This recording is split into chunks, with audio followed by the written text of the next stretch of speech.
Hello and welcome to another tutorial from CamiPaige Boutique. I'm Brooke Tannehill, and today, while this technique isn't anything new, I wanted to show you my take on a fun and kind of snarky custom tumbler that was totally inspired by its SVG.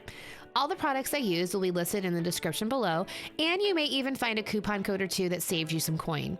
Also, come join our exclusive Facebook group where you can take advantage of upcoming freebies and giveaways that you aren't going to want to miss. So without further hesitation, let's go ahead and get started.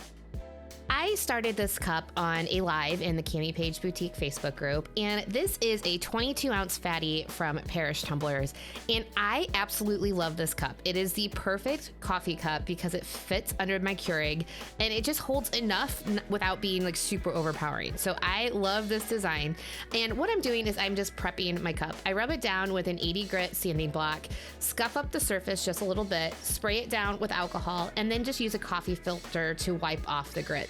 I'm not trying to get into the prep, no prep debate. This is just what I've used to really ensure the longevity of my cups that I sell to customers. Once that cup is good and sanded, I just grabbed some pink or like fuchsia colored acrylic paint, and this is just something that I bought from Walmart. It's a folk art brand. Grabbed a foam brush, and I am painting the base of the cup. So this acrylic paint covered really well, and it's not anything that we really need to have major full coverage on, but since I'm going to be doing a glitter swirl around the surface of the cup, I do want to have some kind of paint base to really kind of bring all the different glitter colors together. So you're probably like, why would you do that? I feel like if you have a singular paint base when you're using a bunch of different colored glitters, it kind of helps them to meld and really create a color scheme that really works. Now, I've done other cups where I've done different base colors, and those work too.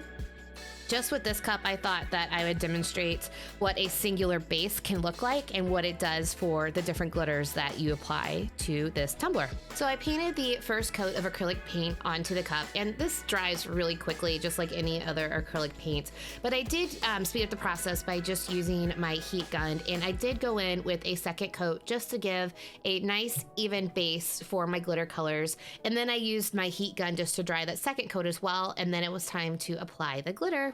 So since we are putting a swirl on this cup and we'll be using multiple glitter colors, I do need a little bit extra working time. So I am going to use the epoxy method for applying my glitter. So the reason why my heat gun is on full display is because not only did I use it to dry the paint, but I also use it just to slightly warm the cup so that the epoxy goes on a lot smoother and just gives me a nice even surface to apply my glitters. This is important because if you apply too much glitter in a certain spot, you'll get some pooling, and it can cause discoloration of your glitters on the surface of your cup. Once I was happy with the coverage of the epoxy over the entire surface of the cup, and I let it sit for about a minute just to level out, I started with my glitter swirl. The first color that I'm using here is called Sweet Tart from Boujie Glitter Boutique, and this is such a beautiful glitter mix because it's got some purples, some kind of like burgundies mixed in with opals. It's just amazing. But what I'm doing is I'm just laying down the groundwork of my swirl on the cup, trying to get the beginning and ending spots to kind of line up in a straight line. Granted, we're not going for perfection with this cup. We're going for more of kind of like a rustic, not a rustic, that's the completely wrong word, but more of an edgy look with this tumbler, so it didn't have to be perfect. Then once I was done with the Sweet Tart, I came in with Sweet 16, and I'm removing the bottom or my arm tumbler stand so that way I can turn the cup the way I needed to. It was just preventing me a little bit. But I just come right up next to Sweet Tart with the Sweet 16 and just followed the swirl pattern that we had laid down. So here you're really starting to see how that base color of paint is really pulling the two glitter mixes together and how much it's really helping the full look to kind of meld and give that coherent color scheme. So just wanted to point it out. And then I moved into Cupid's Revenge. And this color, I actually mixed it myself. I'm obsessed with it. It was perfect for Valentine's Day. It had hot pink, reds, golds, and some opal mixes to it. I just absolutely love it. It just really went well with the other colors. And again, I am just following the spiral that we had laid down and started with the Sweet Tart glitter mix at the beginning. One thing I noticed when I was starting this swirl and moving on, there was just a top spot at the rim of the cup that needed a little more epoxy. So I just kind of tapped down a little bit more just to lay it down. And then I kind of came in with the Cupid's Revenge just to smooth out that little line a little bit to make sure it melded perfectly. Then I came in with French Kiss, and this color is so beautiful. It's kind of like a really muted rose gold silver mix. It's so beautiful. I absolutely love it. And I am just using that to fill in the space between the Sweet Tart and the Cupid's Revenge that we laid down. So we're only using 4 glitters for this cup. And the bottom of the cup won't really be showing that much because we are going to be using the power wash method. So I just finished off the bottom with the French Kiss just because I love that color so much. And then I was really happy with the different colors that we chose. So you can see the spiral and just how sparkly that thing absolutely is. I let my glitter dry for about 2 to 3 hours, and then it was time to seal the glitter. So I used Rust-Oleum 2X gloss spray paint, spray 1 coat pretty heavily, let that dry for about 45 minutes, then come in with a second coat and do the exact same thing. Then it was time to epoxy. So since these were chunky mixes, this did need 2 coats of epoxy. So this is actually the second layer that you see here. I am using Artistry's 1-to-1 fast set because I love how thick it is, and it really allows me to get great coverage over these glitters to where I have a nice even surface to move on to my next parts of the design. So here I just apply about 25 milliliters, let it dry for about 2 hours, and then it's ready to move on to the next steps. It really didn't need to use a torch, I just did it, and then it was time to do the fun power wash that you see me starting here. So for the power wash, what you can't see is I'm holding the power wash bottle probably about a good 2 to 3 feet away from the cup, and I am just spraying it kind of very lightly around, but making sure that I have most of the focus in the center. Then I come in with my Grape gloss spray paint from Rust-Oleum and just make sure that I've got great coverage around the entire surface of the cup. You do want to work rather quickly because the power wash will start to kind of condense or shrink up on itself.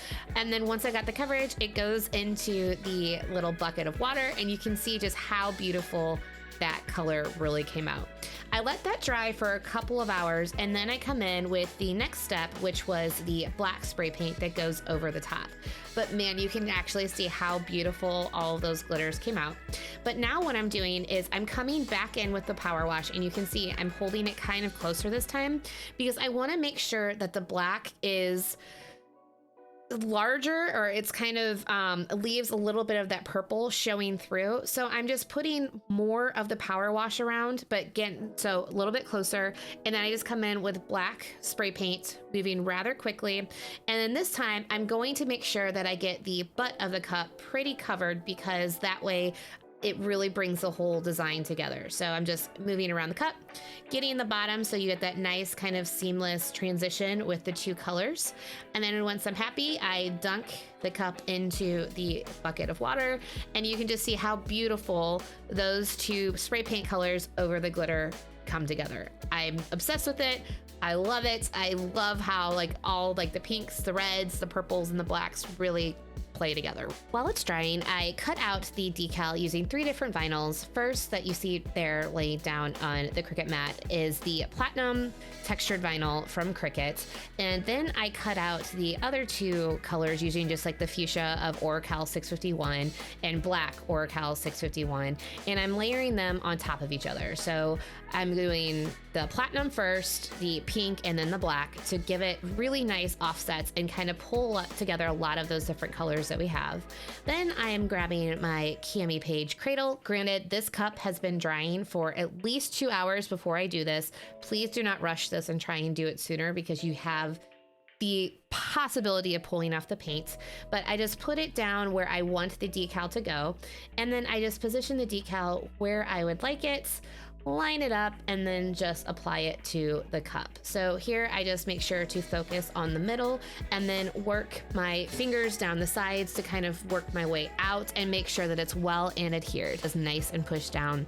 Is I actually pull the transfer tape back at as sharp of an angle as possible. So here I'm literally pressing it up against the cup. And what this does is it allows my layered decals to really lay down better instead of the tendency of the transfer tape pulling up the different vinyls that we're laying down. So I'm taking my time, not just pulling it up, because I want to make sure that everything is good and adhered before we move into the next steps. Also, since we did apply so much vinyl, I am making sure that I seal this nice like very nicely so it doesn't move. So I am just using a quick coat sealer. This is from CC DIY, and I am just making sure that the vinyl is nice and coated, and then I am moving in to my final layer of epoxy. So I mixed up 20 milliliters of Artistry's 1-to-1 fast set, and this cup only needed one layer, like one final coat. So I'm just applying it over the entire surface of the cup and making sure that I've got nice even coverage all over the place. Let this dry for about two and a half hours, just because I had some other things to do. And this baby was done. And here she is. I am so happy with how this tumbler turned out. Everything from the colors, glitter, and vinyl are right up my alley. I hope this tutorial inspires you, and I can't wait to see what you create. If you have any questions about the steps or the information shared, please feel free to reach out and I'll be more than happy to help. As always, thank you for watching. It really means a lot to me. If you like this tutorial, make sure to give it a thumbs up and subscribe so you can see future videos. You can also ring the bell so you are notified of all future cup making goodies. Thank you again. I love you guys. Bye.